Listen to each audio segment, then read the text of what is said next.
मित्रांनो, असं म्हटलं जातं, की आई होणं सोपं नाही. कारण 9 महिन्यांच्या या काळात अनेक संकटं, समस्या येत असतात. त्यावर ही आई विजय मिळवत असते. परंतु जर देवाची साथ मिळाली, तर आईचे सुद्धा रक्षण होते आणि आईच्या पोटातल्या गर्भाचे सुद्धा रक्षण होते. बाळाला कोणती इजा होत नाही, त्याचे रक्षण होते आणि त्याची प्रगती होते. जन्माल्यानंतर बाळ हुशार असतो.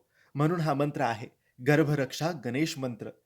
या मंत्र जपाने बाळाच्या सुरक्षिततेसाठी एक आव्हान निर्माण होते आणि देवाची प्रार्थना होते. म्हणून आईने रोज सकाळी 11 वेळेस, संध्याकाळी 11 वेळेस या मंत्राचा जप करावा. हा मंत्र काही असा आहे.